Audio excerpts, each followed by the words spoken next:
हरे कृष्णा।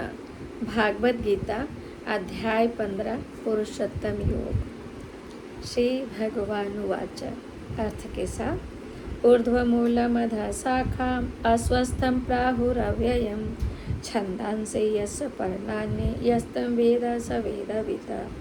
भगवान ने कहा जाता है कि एक शाश्वत अस्वस्थ वृक्ष है, शाश्वत अर्थात कभी नष्ट नहीं होने वाला, जिसकी जड़ें तो ऊपर की ओर है और शाखाएं नीचे की ओर तथा पत्तियां वैदिक स्तोत्र है। जो इस वृक्ष को जानता है वह वेदों का ज्ञाता है। अधाश्चोधर्वं प्रसीतास्तस्य शाखा गुण प्रवृद्धा विषय प्रबालः अधश्च मूलान्य नुसंततानि कर्मानुबंधिनी मनुष्य लोके। अर्थात इस वृक्ष की शाखाएं ऊपर तथा नीचे फैली हुई हैं और प्रकृति के 3 गुणों द्वारा पोषित है, सतो रजो तमो। इसकी टहनियाँ इंद्रिय विषय हैं। इस वृक्ष की जड़ें नीचे की ओर भी जाती है, जो मानव समाज के सकाम कर्मों से बंधी हुई है। न रूपमस्येहं तथोपलभ्यते नान्तो न चादिर्न संप्रतिष्ठा अस्वस्थमेनं सुविरूढमूलम् मसंगस्त्रेण दृढ़ेन छित्त्वा ततः पदं तत्परिमार्गितव्यम् यस्मिन् गता न निवर्तन्ति भूयः तमेव चाद्यं पुरुषं प्रपद्ये यतः प्रवृत्ति प्रसिता पुराणी। अर्थात इस वृक्ष के वास्तविक स्वरूप का अनुभव इस जगत में नहीं किया जा सकता। कोई भी नहीं समझ सकता कि इसका आदि कहाँ है, अंत कहाँ है, आधार कहाँ है।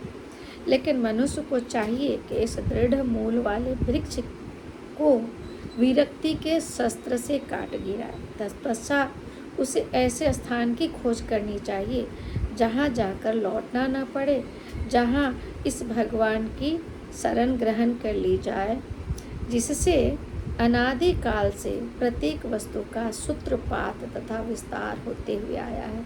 तो यहाँ पे कहा जा रहा है कि यह जो संसार है यह एक उल्टे वृक्ष के समान है। तो उल्टे वृक्ष अर्थात हम किसी भी सरोवर जलाशय के किनारे जाते हैं तो उसकी वृक्ष के किनारे जो वृक्ष है उसकी परछाई हमें जल में उल्टी दिखाई पड़ती है, जो कि क्या है, वास्तविक नहीं है। वास्तविक पेड़ तो ऊपर है।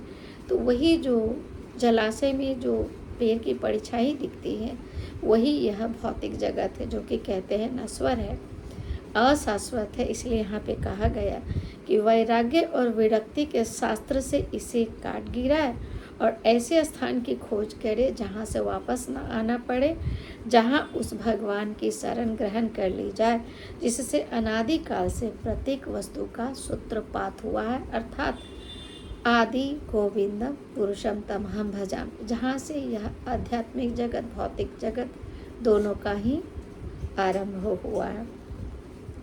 निर्माण मोहाजित संग दोष आध्यात्म नित्य विनिवृत्त कामः द्वंद्वैर्विमुक्तः सुख दुःख संगः प्रगच्छन्त मूढ़ा पदमव्ययम् तथा। अर्थात जो झूठी प्रतिष्ठा मोह को संगति से मुक्त है, जो शाश्वत तत्व को समझते हैं, जिन्होंने भौतिक काम को नष्ट कर दिया है, जो सुख तथा दुख के द्वंद्व से मुक्त है और जो मोहरहित होकर परम पुरुष के शरणागत होना जानते हैं, वे इस शाश्वत राज्य को प्राप्त होते हैं। तो शाश्वत राज्य क्या है? आध्यात्मिक जगत। तो क्या है? कुसंगति, झूठी प्रतिष्ठा, मोह आदि से मुक्त और शाश्वत तत्व को समझता है, अर्थात आध्यात्मिक जगत को जो समझता है। आगे, न तद्भासते सूर्यो न शशांको न पावक यद् गत्वा न निवर्तन्ते तद्धाम परमम्। तो फिर ना यही कहा जा रहा है जो पिछले श्लोक में कही गई कि जो उस आध्यात्मिक जगत को जानता है तो वह कैसा है, तो वह मेरा परम धाम न तो सूर्य न तो चंद्र से प्रकाशित होता है, ना वहाँ अग्नि या बिजली की आवश्यकता। जो लोग वहाँ पहुँच जाते हैं वे इस भौतिक जगत में फिर वापस नहीं लौटते। ममैवांसे जीवलोके जीभूत सनातनः मनसस्थानि इंद्रियाणि प्रकृति स्थानि कर्षति। इस बद्ध जगत में सारे जीव मेरे ही शाश्वत अंश है। बद्ध जीवन के कारण भी छहों इंद्रियों से घोर संघर्ष कर रहे हैं, जिसमें मन भी सम्मिलित है। तो प्रकृति के तीनों गुणों से हम सदैव प्रभावित रहते और संघर्ष कर रहे होते जीवन में हम। आगे पुनः शरीरम यद वाप्नोति यज्जाप्युत्क्रमातिस्वरः गृहीत्वैतानि संयाति वायुर्गंधानि वासयात्। अर्थात इस संसार में जीव अपनी देहात्म बुद्धि को एक शरीर से दूसरे शरीर में वैसे ही ले जाता है जिस प्रकार वायु सुगंधी को ले जाता है ना। वायु पुष्प के सुगंधी को ले जाता है, उसी प्रकार जो है ना जीव अपने देहात्म बुद्धि को एक शरीर से दूसरे शरीर में ले जाता है। इस प्रकार वह एक शरीर धारण करता है, फिर उसे त्याग कर दूसरा शरीर धारण करता है। अर्थात मन, बुद्धि, अहंकार का जो सूक्ष्म शरीर होता है, इस शरीर से वह दूसरे शरीर को स्थानांतरित होता है। पुनः श्रोत्रम चक्षु स्पर्शनम च रसनम घ्राणमेव च अधिष्ठाय मनश्चायं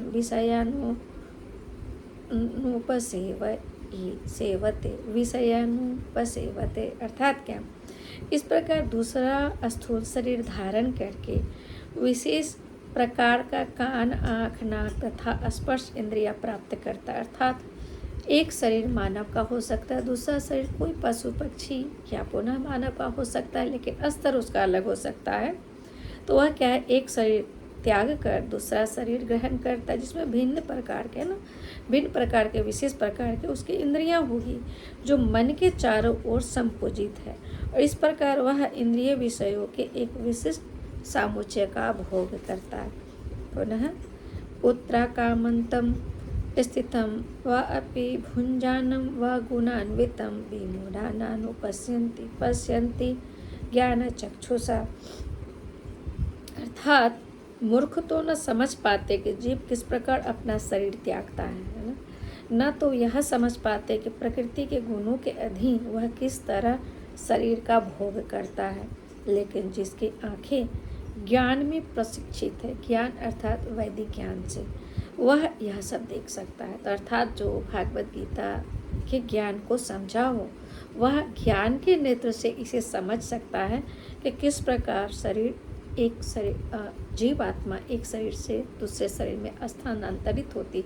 अर्थात हम जीव इस शरीर को त्याग के दूसरे शरीर को ग्रहण करते हैं। यतन्तो योगिनश्चैनं पश्यन्त्यात्मन्यवस्थितं यतन्तो अप्यकृतात्मानो नैनं पश्यन्त्यचेतसः। अर्थात आत्म साक्षात्कार को प्राप्त प्रयत्नशील योगी यह सब स्पष्ट रूप से देख सकते हैं, लेकिन जिसके मन विकसित नहीं है और जो आत्म साक्षात्कार को प्राप्त नहीं है, वे प्रयत्न करके भी यह नहीं देख पाते कि क्या हो रहा है ना। तो प्रायः लोग नहीं जान पाते कि आखिर क्यों मृत्यु हुई, पुनः मृत्यु के बाद क्या होता है, लोग नहीं देख पाते हैं। एक की मृत्यु देखते हैं, पुनः वे सांसारिक कार्यों में ही लगे रहते हैं, भूल जाते हैं कि उसकी भी पुनः मृत्यु होने ही वाली है और मृत्यु के बाद उसे कहाँ जाना है, यह वह जिज्ञासा नहीं करता है और सांसारिक काम करते करते अपना शरीर त्याग देता है। पुनः वह 84 लाख योनि के चक्कर काटते रहता है। पुनः आगे यदादित्य गतम तेजो जगत भासयते खिलम यच्चंद्रमसे यज्जाग्नो तत्तेजो विद्धि मामकम। अर्थात सूर्य का तेज जो सारे विश्व के अंधकार को दूर करता है, मुझसे ही निकलता है। चंद्रमा अग्नि के तेज भी मुझसे ही उत्पन्न होते हैं। आगे गागाविश्य च भूतानि धारयाम्यहं मोजसा पुष्णानि 14 सर्वाः सोमो भूत्वा रसात्मकः। मैं प्रत्येक लोक में प्रवेश करता हूँ और मेरी शक्ति से सारे लोग अपनी अपनी कक्षा में स्थिर रहते हैं। तो देखिए, सारे जो ब्रह्मांड के सभी ग्रह नक्षत्र आदि है, तो सभी एक निश्चित कक्षा में स्थिर है, निश्चित केंद्र में स्थित है ना। तो यह सब भगवान के शक्ति से ही है ना। तो मैं चंद्रमा बनकर समस्त वनस्पतियों को जीवन रस प्रदान करता हूँ। यह कौन कह रहे? स्वयं भगवान कह रहे हैं। तो भगवान की वाणी है, इसे हमें स्वीकार कर लेना चाहिए। आगे, अहम वैश्वानरो भूत्वा प्राणिनां देहमाश्रितः प्राणापान समायुक्तः पचाम्यन्नम चतुर्विध्यम, अर्थात मैं समस्त जीवों के शरीर में पाचन क्रिया वैश्वानर हूँ और मैं श्वास प्रश्वास प्राणवायु हूँ, है ना। मैं सांस प्रश्वास में रहकर 4 प्रकार के अन्नों को पचाता हूँ, तो कहते प्राणवायु। आपाना उदाना व्याना श्यामाना, तो इस प्रकार के 5 वायु होते हैं ना। आपाना स्वाहा आपाना व्याना उदाना समाना, तो ये जो 5 प्रकार के वायु जो भगवान यहाँ कह रहे कौन है, मैं ही हूँ। और जो वैश्वानर है भगवान, पाचन अग्नि, जो कहते अग्नया से वह स्वयं भगवान ही, तो खाते तो हम हैं लेकिन पाचन कौन करता है, पाचन भगवान ही करते, अर्थात हम जीव का स्वतंत्र कोई अस्तित्व नहीं है। आगे, सर्वस्य चाहम हृदि सन्निविष्टो मत्ता स्मृतिर्ज्ञानमपोहनं च वेदैश्च सर्वैराहमेव वेद्यो वेदांत कृद वेद विदेव चाहम्, अर्थात मैं प्रत्येक जीव के हृदय में आसीन हूँ और मुझसे ही, है ना, मैं प्रत्येक जीव के हृदय में आसीन हूँ। क्षुद्र जीव चींटी से लेकर ब्रह्मा तक प्रत्येक जीव के हृदय में भगवान आसीन है। और कहते हैं मुझसे स्मृति ज्ञान तथा विस्मृति होती है, अर्थात मुझे याद है या मुझे विस्मृति हो गई तो मुझसे ही होती है। मैं ही वेदों के द्वारा जानने योग्य हूँ, तो वेदों के द्वारा भगवान को ही जानना चाहिए। निसंदेह मैं वेदांत का संकलन करता तथा समस्त वेदों को जानने वाला हूँ। पुनः आगे, द्वाविमो पुरुषो लोके क्षरश्चाक्षर एव च क्षरः सर्वाणि भूतानि कूटस्थो अक्षर उच्यते, अर्थात जीव 2 प्रकार के हैं, च्युत और अच्युत। भौतिक जगत में प्रत्येक जीव च्युत होते हैं, क्षण होते, अर्थात उसका विनाश होना संभावी है। और आध्यात्मिक जगत में प्रत्येक जीव अच्युत अक्षर होता है, अर्थात सदैव एक समान जीव बना रहता है, अमरत्व को प्राप्त होता है उस आध्यात्मिक जगत में जाने के बाद। लेकिन इस भौतिक जगत में ही नहीं, इस भौतिक जगत की 14 भुवन में स्वर्ग लोक तक, नीचे पाताल से ऊपर स्वर्ग लोक तक कहते हैं यह अशाश्वत है। और यहाँ हम सब क्या है, अच्युत है, क्षण है, अर्थात यहाँ जन्म मृत्यु जरा व्याधि है। आगे पुनः, उत्तम पुरुषस्तवन्यः परमात्मेत्युदाहृतः यो लोकत्रयमाविश्य विभर्त्यव्यय ईश्वरः, अर्थात इन दोनों के अतिरिक्त क्षण अक्षर है ना, अच्युत के अतिरिक्त एक परम पुरुष परमात्मा है जो साक्षात अविनाशी भगवान है, भगवान स्वयं को कह रहे हैं, और जो तीनों लोकों में प्रवेश करके उनका पालन कर रहा है। तो क्षीरोदक्षय विष्णु के रूप में, गर्भोदक्षय विष्णु के रूप में भगवान अनंत कोटि ब्रह्मांड जो भगवान सृजन करते समय भगवान प्रवेश करते हैं गर्भोदक्षय विष्णु के रूप में, और उस ब्रह्मांड का संचालन करते, और क्षीरोदक्षय विष्णु के रूप में प्रत्येक जीव में प्रवेश करके सभी जीव को पोषित करते हैं। यश अक्षर मति तो अहम क्षणादपि चोत्तमः अतो अस्मिन् लोके वेदे च प्रथित पुरुषोत्तमः, चूँकि मैं क्षण अक्षर दोनों के पड़े हूँ और चूँकि मैं ही सर्वश्रेष्ठ हूँ, अहम सर्वस्व प्रभव हूँ, है ना। अतः मैं इस जगत में वेदों में परम पुरुष के रूप में विख्यात, अर्थात परम के शब्द ऊपर कुछ भी नहीं होता, तो परम भगवान एक ही स्वयं भगवान कृष्ण है। आगे, यो मामेव सम्मूढ़ो जानाति पुरुषोत्तमं स सर्वविद् भजति माम सर्वभावेन भारत, अर्थात क्या, जो कोई भी मुझे संशय रहित, अर्थात कोई संशय नहीं होना चाहिए, किंतु परंतु नहीं होना चाहिए, संशय रहित होकर पुरुषोत्तम भगवान के रूप में जानता है।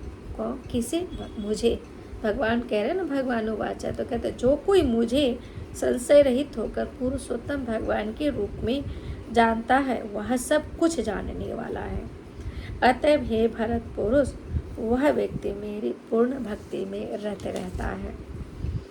इति गोह्यतमं शास्त्रम इदं मुक्त मया नघ एतद्बुद्धया बुद्धिमानस्यात् कृत्यश्च भारत। अर्थात हे अनग, यह वैदिक शास्त्रों का सर्वाधिक गुप्त अंश है। तो जितने भी अभी तक हमने आपने वैदिक शास्त्र पढ़े होंगे, तो उन सबों में यह जो 20 श्लोक बोला गया पुरुषोत्तम योग नामक 15वें अध्याय भागवत गीता से, तो कहते हैं कि यह सभी वैदिक शास्त्रों का सर्वाधिक गुप्त अंश है, जिसे मैंने अब प्रकट किया। तो भगवान स्वयं इसे प्रकट किए हैं। जो कोई इसे समझता है वह बुद्धिमान हो जाएगा और उसके प्रयास पूर्ण होंगे, है ना। तो इस प्रकार यह